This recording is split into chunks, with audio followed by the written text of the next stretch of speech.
Yo les gars, c'est Fudo. Aujourd'hui on se retrouve pour une vidéo unboxing du Akko 3808 V2 Horizon.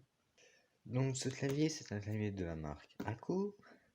Il coûte 93,99 € sur Amazon.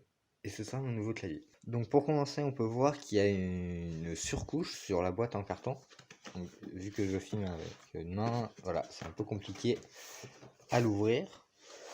Mais si je fais ça, voilà, hop, là je peux l'ouvrir. Donc on peut voir qu'il y a une surcouche au niveau du clavier. Donc hop, on la fait glisser.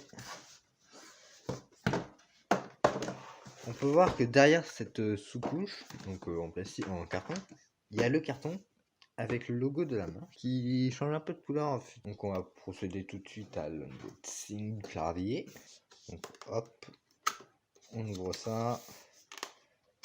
On ouvre ça. Attention, je regarde pas, vous voyez en premier. Et je regarde. Du coup, donc il y a une protection en plastique sur le clavier qui fait la taille du clavier. Après, nous avons le clavier en lui-même, mais nous allons y revenir plus tard. Dans la boîte, on peut voir il y a un petit manuel de ce que je vois, qui est de ce que je vois en chinois et en anglais. Donc on peut voir qu'il y a deux boîtes en carton là. Donc on peut voir que là on a la première boîte qui, si je me souviens bien, contient le câble USB. Si j'arrive à le sortir, hop, hop là. Donc on peut voir ça. C'est pas un câble tressé. Donc là on peut voir le logo de la marque sur le bout du câble et on peut voir qu'il y a une sorte de rayure sur le câble qui monte, je crois ça se met, c'est fait pour le clavier. Et là on peut voir l'autre côté où c'est arrondi, il y a toujours le logo de la marque. Vous pouvez pas le voir. Et on peut voir là, il y a le truc pour entourer, il est brodé avec le nom de la marque, bien évidemment. Il y a le nom de la marque écrit. On peut voir qu'il y a le nom de la marque écrit sur le truc. Et quand on l'ouvre, on peut voir que là, c'est... En fait, c'est tout le truc qui s'attache. C'est pas comme pour les PC portables, les trucs des PC portables. Donc le câble, il a l'air assez long. De toute façon, pour mon PC, à mon clavier, il n'y a pas beaucoup de longueur. Et dans cette deuxième boîte, je crois c'est pour le keycap holder et d'autres keycaps orange.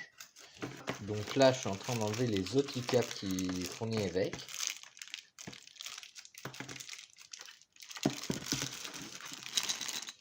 Donc là, nous pouvons voir les autres keycaps. Donc il y a une barre d'espace, deux barres d'entrée, donc celle pour au niveau du numpad et la barre d'entrée principale, une backspace, les flèches et d'autres trucs de touches de fonction, même avec des petits logos. Tout ça là, là. Et du coup, il y a aussi le keycap holder, ce magnifique keycap holder qui, je sais pas, vous allez pouvoir, si vous pouvez le voir, mais il y a écrit le nom de la marque là, à cet endroit. Maintenant, passons au clavier. Donc on peut voir, il y a une mousse qui protège le clavier. Donc on va enlever directement le clavier de la mousse. Hop là, ce magnifique clavier. Bien évidemment, il y aura un test audio dans la suite de la vidéo. Du coup, les spécifications sont que c'est un clavier en QWERTY, format ANSI si je ne me trompe pas, et avec des switches roses, des switches de chez Akko. Au niveau du clavier, c'est pas un clavier qui a un PCB hot swappable, donc je vais pas pouvoir enlever les switches. Les touches sont en PBT, double couche.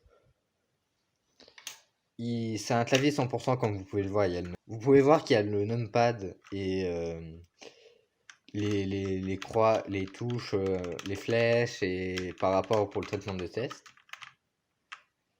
Il y a des touches multimédia là.